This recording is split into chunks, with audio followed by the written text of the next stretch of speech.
Jérôme Boquet, je suis psychiatre sur Nice. J'interviens comme formateur pour Orphée.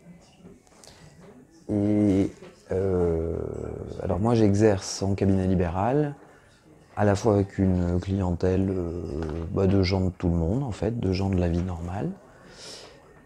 Et j'ai une grosse partie de mon activité aussi en EHPAD comme gérontopsychiatre, parce que j'ai cette casquette de gérontopsychiatrie.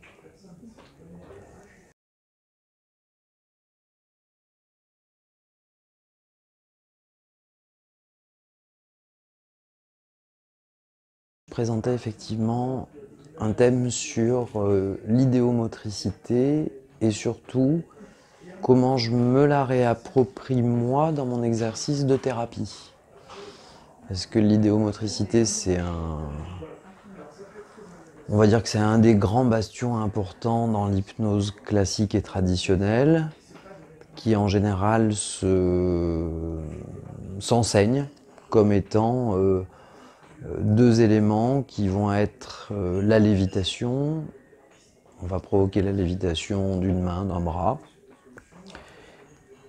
et le signaling,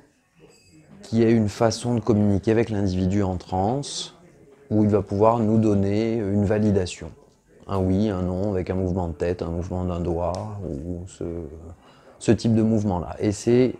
ce que d'habitude on considère comme étant l'idéomotricité. Moi, au travers à la fois de l'enseignement que je vais en faire et de la pratique que je vais en avoir au sein de mes consultations, quelles qu'elles soient d'ailleurs, que ce soit en EHPAD ou que ce soit en cabinet, finalement j'élargis beaucoup ce concept d'idéomotricité en ramenant à tout ce qui va être moteur dans le corps et en vraiment utilisant tous les mouvements corporels, quels qu'ils soient, y compris des mouvements très complexes comme des actes manqués, qui sont une succession de séquences motrices cumulées et inconscientes, avec une idée centrale dans ma façon d'exercer et d'utiliser l'hypnose,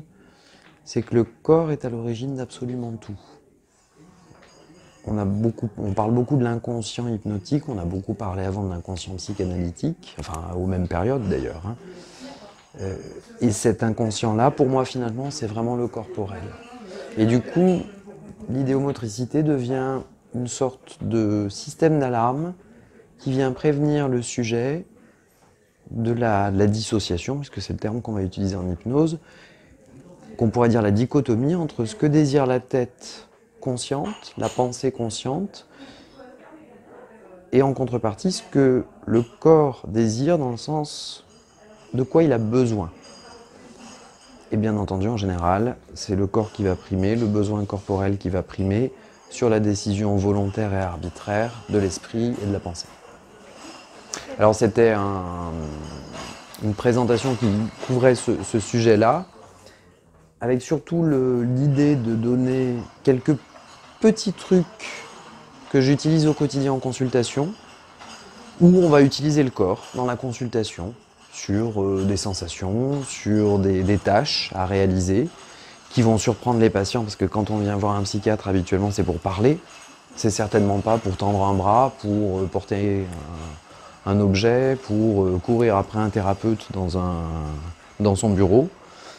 Donc ça marque beaucoup les esprits, puis surtout ça vient incarner certaines situations,